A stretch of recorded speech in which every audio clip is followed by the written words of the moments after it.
We've arrived. Lord knows how long it's taken me to finally create another newsletter for you all. And I'm trying to get more organized. So bear with me here. I just recently decided to give StreamYard a try as a way for me to just, one, quickly record these updates for you all. And two, I'd like to, in the future, migrate towards maybe doing monthly updates via like a YouTube Live or something like that. So I don't know. We'll see where it goes. Um, but I miss you all. Hey. It's been a long time, and I'm excited to get you up to date. Okay, so I have a little agenda on the side here, so that's why I'm going to be like glancing over. Um, but okay, let's start with our career updates. So these updates are going to, they've kind of been growing where, it's always still art stuff and then a little bit of personal stuff. But I'm always going to start with the art stuff first, just in case that's the only reason why you're here or subscribe to my newsletter, or, end up looking at future YouTube videos. But I will be integrating more of Stephanie Fleming. So more than likely, you met me as Stephanie Brown, the artist. And I'm really grateful that my world's been growing and merging and combining in the very best way.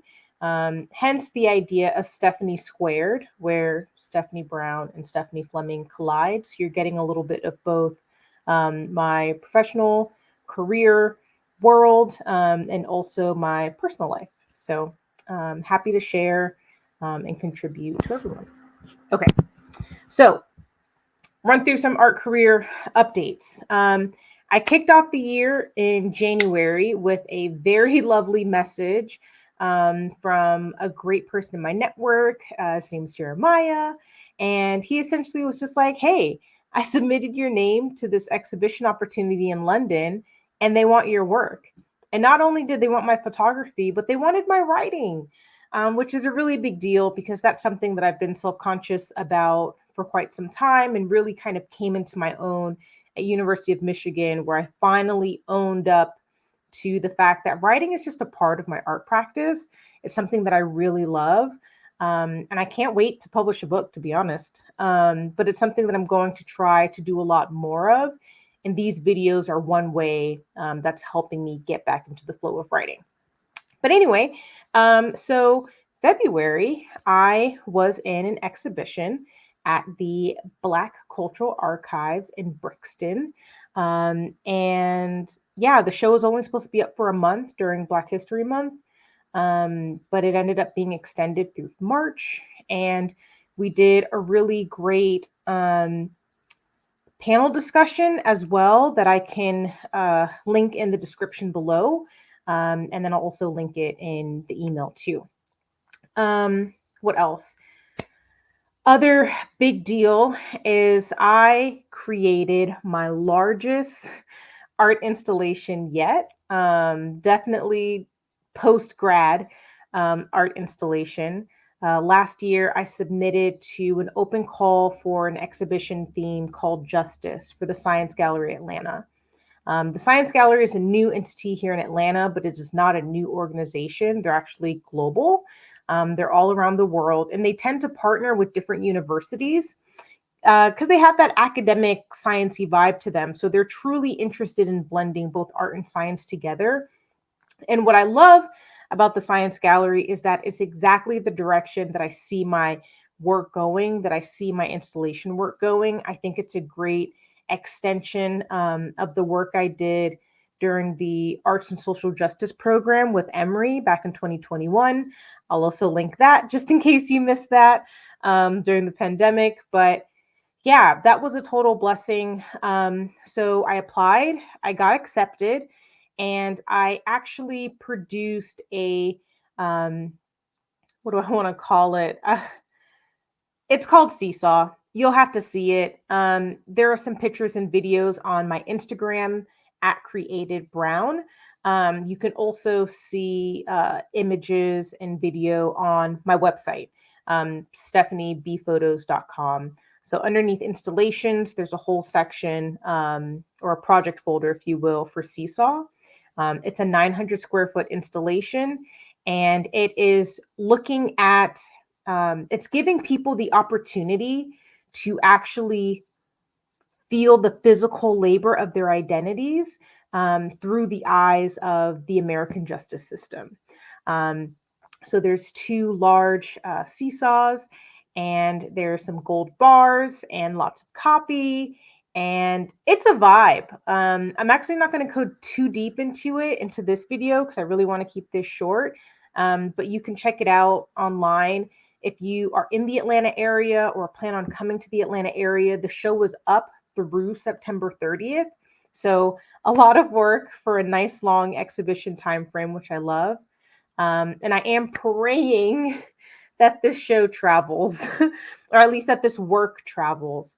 So Science Gallery, of course, will get first dibs if they decide to take it to one of their other Science Gallery locations. Let's hope.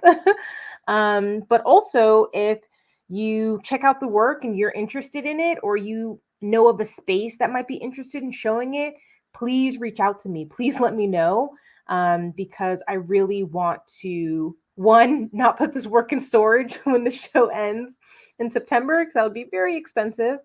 Um, and two, I'd love to continue to see the work grow and evolve. It was definitely designed and built to be scalable and customized to whatever city or country it finds itself in. So definitely check out more of that on my website. I think the last, nope, two more updates. So one more thing on Seesaw is I also submitted to the Learning Experience Design Conference. I submitted a talk about this exhibition. So for those of you all who might have missed this, another thing I did during the pandemic is that I took a course on learning experience design with a guy named Niels Floor, based in the Netherlands. And he's really the pioneer in learning experience design. And I learned about him and his program through some other people in my network, but I found learning experience design by way of instructional design through my previous job. And it's been the greatest blessing in terms of finally giving me the language and the tools to better communicate what I mean by interactive art and the type of artwork that I want to create, and how I want to teach and educate the masses through my participatory art installations. It's truly through learning experience design. So I leverage a lot of aspects of learning experience design in the creation of my installations. So this is the first installation I've been able to do, like full scale installation I've been able to do post grad school. And it's also the first time I've been able to, from the ground up, infuse learning experience design through the entire design process and the final product. So the LXDCon will be in June, and I will be speaking on the virtual stage on June 15th. So I think registration should be out already for that. If so, I'll link it. If not, look forward to that, maybe in next month's newsletter.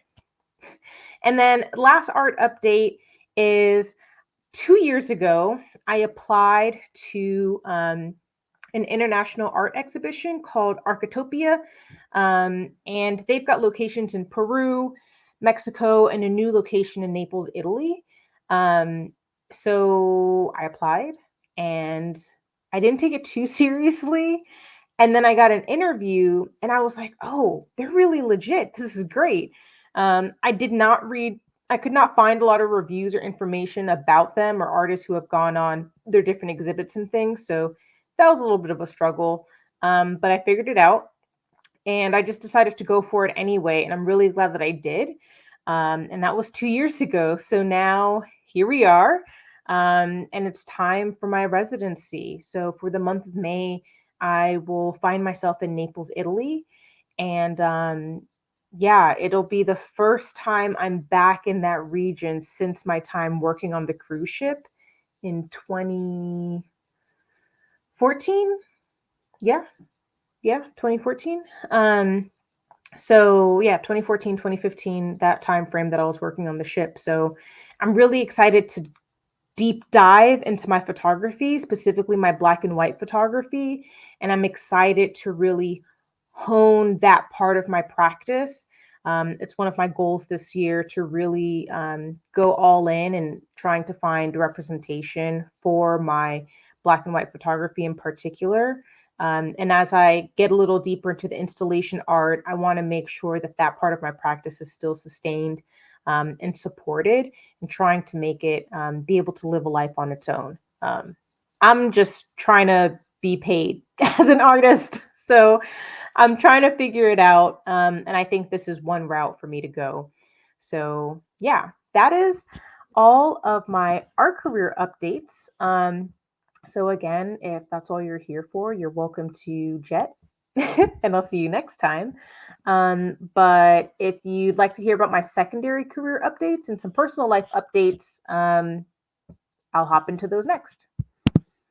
Okay, so secondary career updates. What do I mean by that? Okay, so obviously I have a day job. I am not yet a full-time artist. We are working towards that trajectory.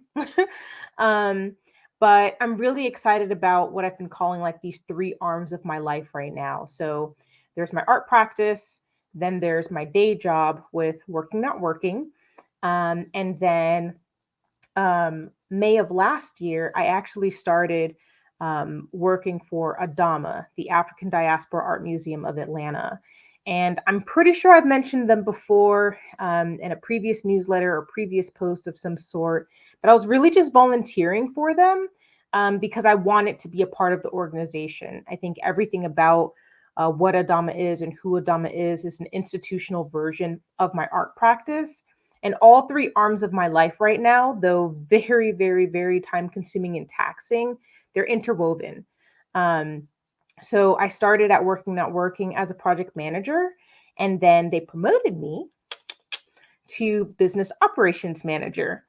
And in that role, I think I finally feel at home. I think I was already doing a lot of that role prior to like my title change, but it feels really good to have a title that really speaks to the work that I do, but also the value that I can bring to a company and an organization. And I think so much of what I learn in my day job with Working Not Working as a business operations manager, directly working with the CEO and CCO and managing director, really helps fuel and shape the way I take on my work with ADAMA as interim executive director. But they let me name it. So at least for now.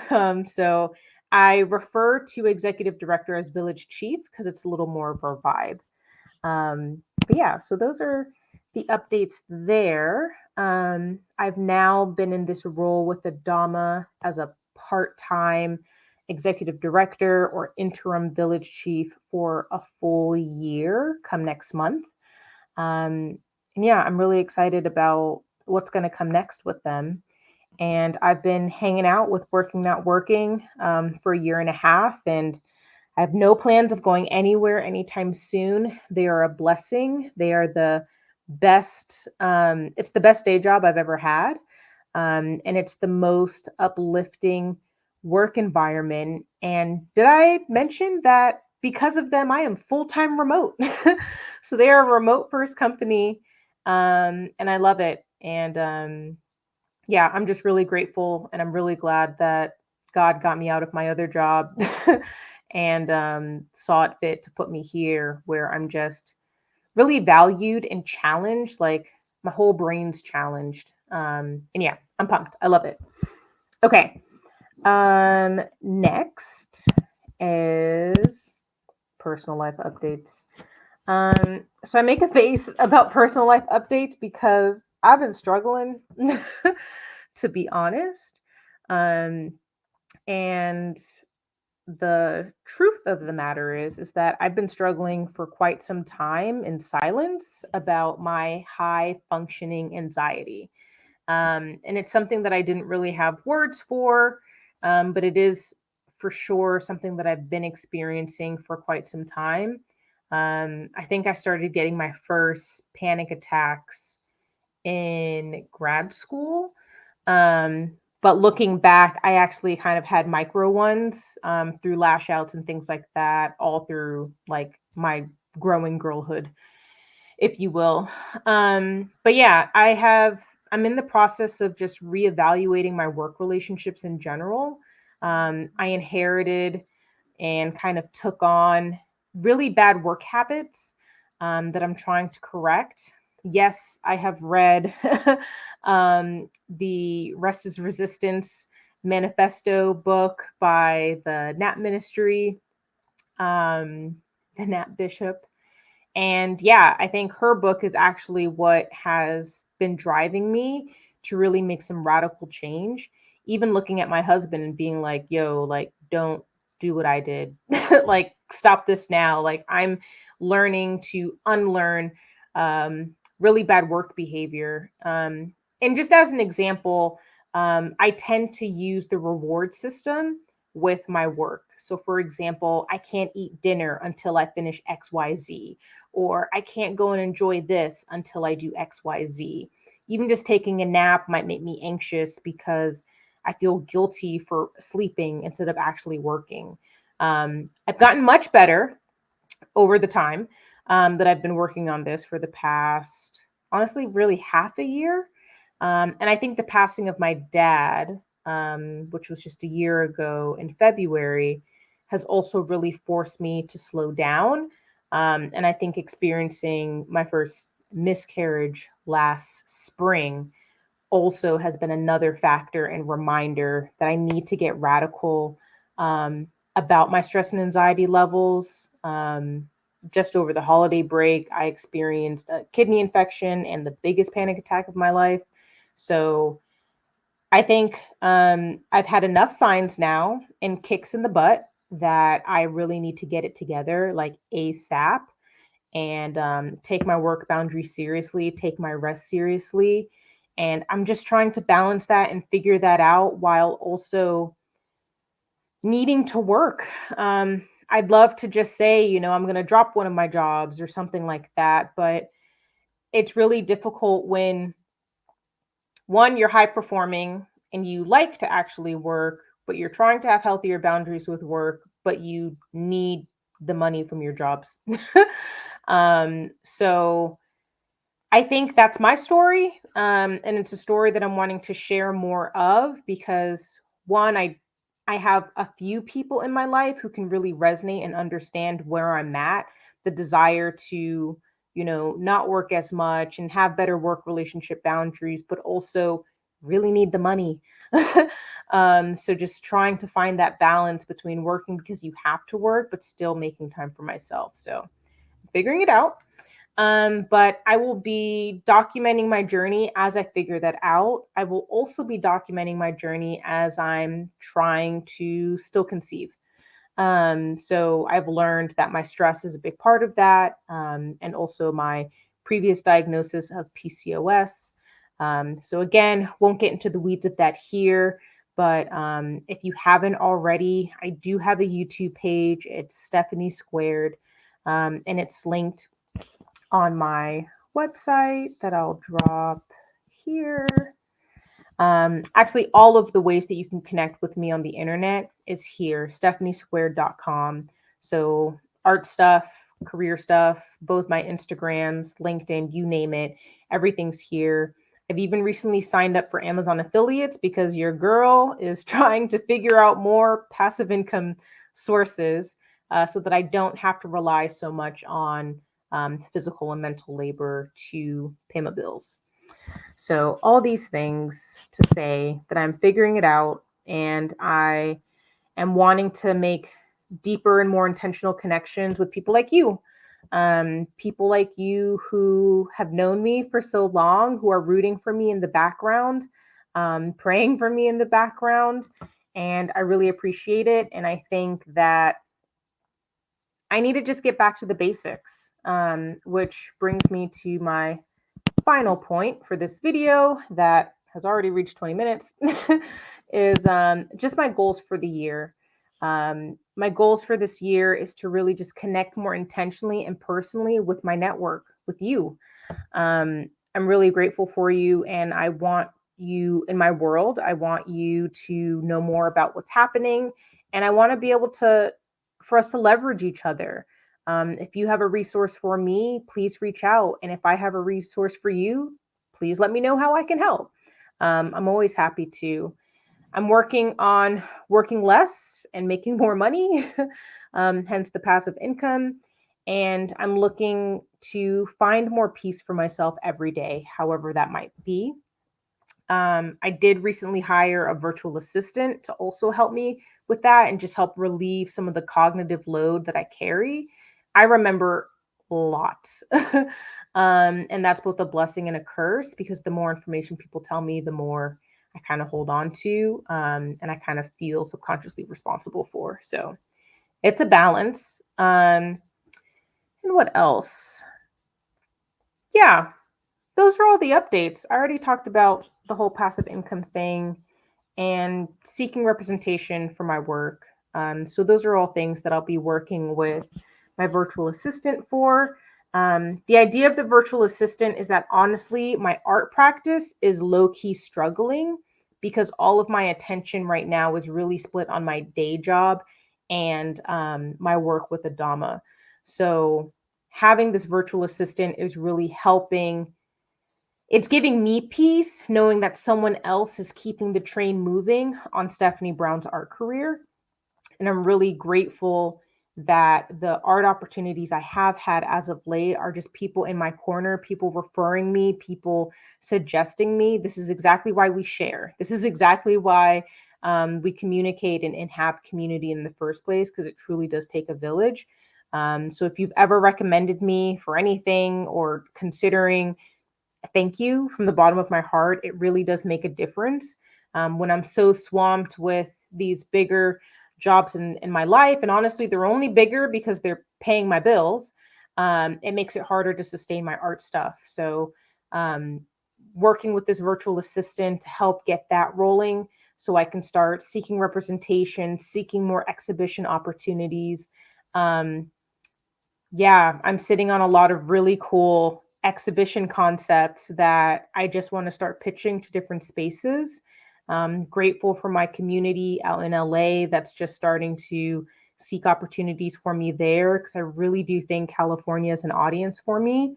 And I'm also excited for these future over the seas opportunities because I think, um, yeah, I think Europe is a place for some of my black and white photography that will just be like better appreciated compared to what I've experienced here in the US so far. But I don't know. I haven't shown everywhere yet, and there's definitely room for improvement and room to grow.